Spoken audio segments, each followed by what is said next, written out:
Kindiki kaniambia ati hapa sasa imekuwa tangazwa ni hali ya hatari, kwa hivyo sasa ni vigumu kuruhusa watu wengia, lakini kuna wajumbe ambao wanakuja wa kamati ile ya nishati, ati wanakuja hapa na mimi naweza kujumuika na wao, tuende nao pamoja. Nimesubiri hapa, wale wabunge hawajafika mpaka hapa, lakini mambo ya kusikitisha ni kuona kwamba wabunge wanaweza kuruhusiwa kuingia, mimi siwezi kuruhusiwa kuingia. Hiyo ni madharau sana baba, ni madharau kubwa sana. Manake wale wabunge wengi hapa ni wabunge wangu. Oh yes, wabunge wangu, mimi ndio kiongozi wao. Wao wanaweza kukubaliwa ati wanaingia pale, lakini mimi siwezi kuingia. Ni kitu gani ambayo serikali inaficha hapa? Yale ambayo yamefanyika siku ya leo ni mambo ya madharau makubwa sana. Yale ambayo yamefanyika hapa maneno ya kutatanisha.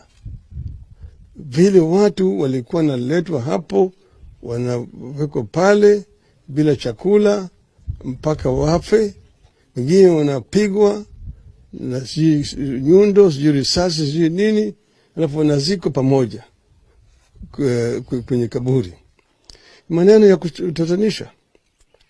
Lakini wale ambao wanahusika, wengine wanajulikana, wameonekana na mapicha wakiwa na watu viongozi wakubwa kule juu. Kwa hivyo wale jamaa hawezi kusimamia uchunguzi ya mambo ambayo yalifanyika hapa. Wao wenyewe wanajua, wao wako pamoja, wamekuwa wanaomba pamoja, iwe ni hapo Malindi, iwe ni Mombasa, iwe ni Nairobi, iwe ni Narok, kila mahali wamekuwa pamoja, wameonekana kwa picha. Hii mambo yamefanyika hapa ni njia moja ya kujaribu sifa ya dini. Kuna viongozi wengi ambao wameingia kama dini ambaye hawana haja na mambo ya dini, hata kwa mambo ya Mungu. Wao ni watu wafanya biashara, wanataka kujifaidisha na biashara ya mambo ya dini, lakini hao watu wote hawana moyo ya kumcha Mungu. Hao watu ni wakaidi. Hao watu ni criminals ambayo inatakana washtakiwe. Tulisema mwaka jana tunataka tuwe na viwango vya kukagua hizi madhehebu tofauti, ijulikane ili ipi ni halali na ili bandia. Wakapiga kelele kweli ati wale watu wa waganga, hao watu wa waganga wanataka kuzuia watu wa dini kuomba Mwenyezi Mungu. Sasa tutakuwa na rais katika ikulu ambaye ni mtu ambaye anamcha Mungu. Ale yote ni unafiki. Na sasa imeonekana dhahiri shairi ya kwamba hao watu nia yao sio mambo ya Mungu. Na kila Jumapili wamo kanisani, na viongozi wa kanisa wanawacha hao jamaa kwenda kupiga siasa ndani ya makanisa yao.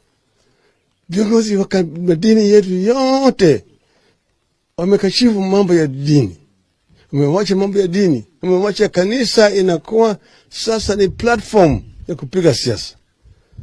Tumesema haya yote itashindwa, na tumesema shetani itashindwa kabisa. Sasa because this is a very important matter and it's an international issue, I came down here today to come and witness what has happened in Shakahola. What has happened in Shakahola is something that has actually shocked not only the people of Kenya, but the entire world. What has happened here, innocent people have been strangulated to death. Some of them have been suffocated. Some of them have been starved of food and water. Some of them have just been strangulated. And this is something that is so heinous that is basically horrifies the entire world.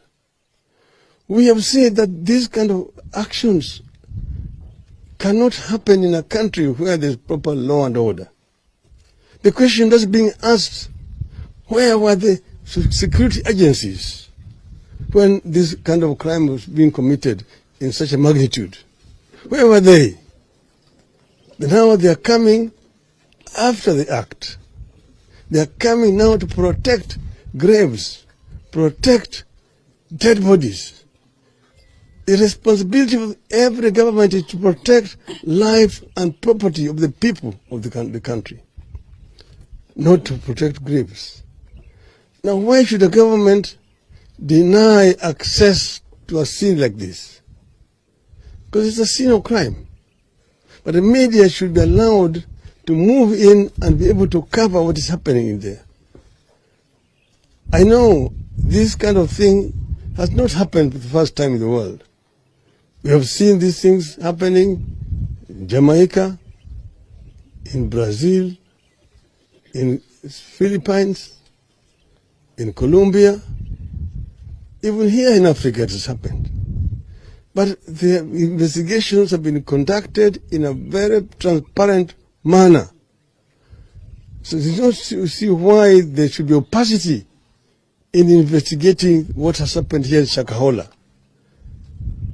The only inference that can be drawn from this is that the people higher up in the government know what happened here. They know, Baba. There are people who have been seen in functions with senior people of this government. There are people who have been masquerading as worshippers. People who have been all over the country. They have been seen with very senior officials talking. And there are people who have been actually engaging also in politics in the name of church. We have said before that church should not be used as a political platform. But what we have seen is that most of our churches have surrendered their jurisdiction to the politicians.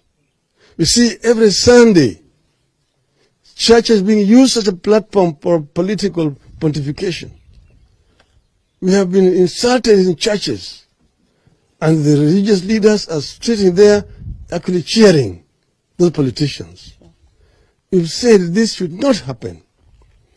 And we also said sometimes last year that there should be vetting of some of these denominations, because some of them come and are not properly vetted, registered, but just being licenses to rob people of their wealth. Licenses to do what has happened in Shakahola. Shakahola is a shame on the conscience of the people of Kenya. It's a shame on the political leadership of this country. This should never happen. I was told that I cannot go in there, that I could only be given a guided tour accompanied by members of the Security Committee of Parliament. I said that is also a shame. I do not need to go into this place accompanied by members of Parliament. So I condemn what has happened here today, and I want to say that we are not going to be deterred. We, as Azimio la Umoja One Kenya, will stand for the rights of the people of Kenya. Yes, Baba. And we will protect the life and property of all Kenyans. And we will deal with anybody who is actually causing harm and the lives of our people. I want to say, shame on you. Shame on you. Shame on you. And shame on you. Thank you.